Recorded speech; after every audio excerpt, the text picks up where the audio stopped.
Hello students, chapter 14 को आगे continue करते हैं। हम लोग सोलर सिस्टम के बारे में हम लोग पढ़ रहे थे। प्रीवियस वीडियो देखा होगा आपने।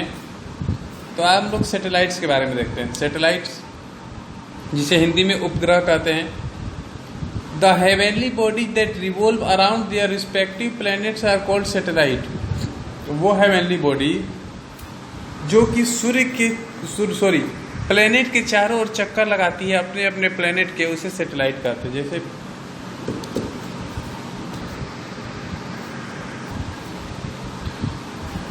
अर्थ का सैटेलाइट मून लिखा, like the planet satellite also do not have their own light and heat. और प्लेनेट की तरह सैटेलाइट का भी अपना हीट और लाइट नहीं होता, प्रकाश और गर्मी नहीं होती। They reflect light which they receive from the sun. और ग्रहों की तरह वो भी जो सूर्य से प्राप्त लाइट होता है उसे रिफ्लेक्ट करती है, इसीलिए चांद हमें चमकता हुआ दिखता है। चांद का अपना रोशनी नहीं है, वो सूर्य का ही रोशनी होता है जो उस पर रिफ्लेक्ट करता है। ईच प्लेनेट हैज वन और मोर सैटेलाइट कॉल्ड मून। और हर प्लेनेट के एक से ज़्यादा मून हो सकते हैं, सैटेलाइट हो सकते हैं, जिसे मून कहते हैं। Age on 2015, Saturn has 53, Jupiter has 50, Uranus has 27, Neptune has 13, Mars has 2 satellites. The Earth has 1 natural satellite. 2015 के हिसाब से जो सैटर्न है, शनि ग्रह है, उसके 53 चांद थे, 53 सैटेलाइट। जो जुपिटर ग्रह है उसके 50, यूरेनस के 27, नेपच्यून बाकी सब देख सकते हैं। और पृथ्वी के मात्र एक ही है हमारा मून। देखिए मार्स विथ इट्स 2 मून, देखिए मार्स है और उसके 2 मून है जो उसके चक्कर लगा रहे हैं। ठीक है, आगे देखते हैं। The moon our nearest companion, हमारा सबसे पास का साथी कौन है स्पेस में? मून है। हम लोग अगर स्पेस में जाएंगे तो हमारे सबसे करीब जो हेवनली बॉडी है वो मून ही है। The moon is the closest celestial body to the Earth, सबसे पास का celestial body moon. Its distance from the Earth is about 3,84,000 kilometre. और इसकी जो दूरी है पृथ्वी से वो 3,84,000 किलोमीटर है लगभग।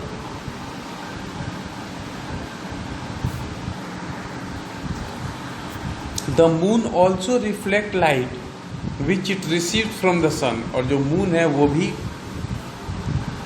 लाइट को रिफ्लेक्ट करता है। मून के पे कोई लाइट और कोई हीट नहीं होता है, वो जो सन से रिसीव करता है लाइट उसे रिफ्लेक्ट करता है, इसलिए सूर्य जो हमें चमकीला दिखता है। The moon rotate on its axis and also revolve around the earth. और पृथ्वी की तरह सूर्य जो भी ये पृथ्वी की तरह जो मून है उसके भी 2 मोशन है, 2 गति है। एक तो ये खुद रोटेट हो रहा है लट्टू की तरह, और एक ये पृथ्वी के चारों ओर घूम रहा है, तो 2 मोशन हो गया। The period of rotation of moon on its axis that than of revolution around the earth is same. और जितना ये अपने एक अक्ष पे घूमता है और जितना पृथ्वी का चक्कर लगाने में समय लगता है वो लगभग सेम है, 27.3 day. Due to the same period of both the movement only one side of the moon is visible from the earth. और इसका जो स्पीड है सेम होने के कारण हम लोग सिर्फ चांद का एक ही भाग देख सकते हैं, हम लोग चांद का पिछला भाग नहीं देख सकते।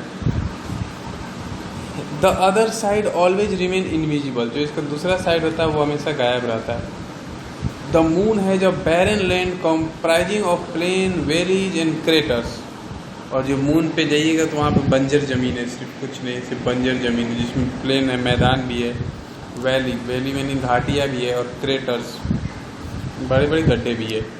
Scientists believe that long ago Earth collided with another space object and resulted in throwing a big chunk of rocky material into the space and that led to the formation of the moon।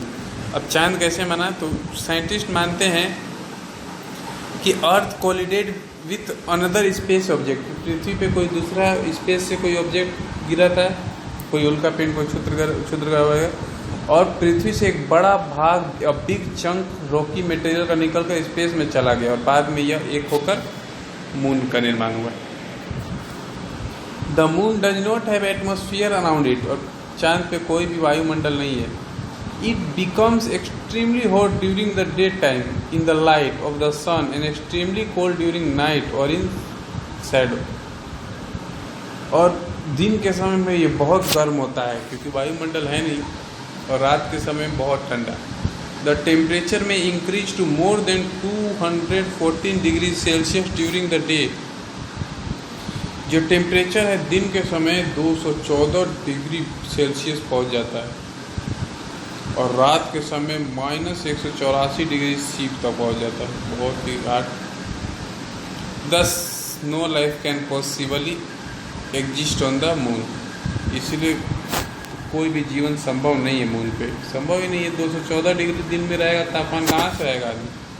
यहाँ तो देख रहे 40 degree होता है तो आदमी बोलता है बहुत गर्मी बहुत गर्मी, और 214 डिग्री। अब phase of the moon, moon के कितने फेज होते हैं? We have already learn that one side of the moon gets illuminated by the sun which is visible to us. हमने पहले ये देखा कि जो सूर्य का प्रकाश जिस हिस्से पर पड़ता है वो हम देख सकते हैं। The position of the moon is relation to the sun change every day. और जो चांद का पोजीशन है वो सूर्य के पोजीशन के हिसाब से हमेशा बदलते रहता है। आप कभी देखते कभी वो छोटा दिखता है, कभी आधा रहता है, कभी पूरा रहता है, कभी बहुत कम रहता है। When the illuminated side of the moon is fully hidden from the view, it is called the new moon, अमावस्या। और जब सूर्य जो है, जो चांद है वो पूरी तरह छुपा हुआ रहता है, जब उस पर सूर्य का प्रकाश नहीं पड़ता है तो हम उसे नहीं देख सकते हैं, तो हम इसे न्यू मून यानी अमावस्या कहते हैं ना कि आज अमावस्या की रात है। ये पढ़ लेते हैं learning fact. Astronaut Neil Armstrong was the first human to set foot on the moon. आता है जीके में, ये आपको याद भी होगा। चांद पर कदम रखने वाले पहले व्यक्ति नील आर्मस्ट्रॉन्ग एस्ट्रोनॉट थे, अंतरिक्ष यात्री।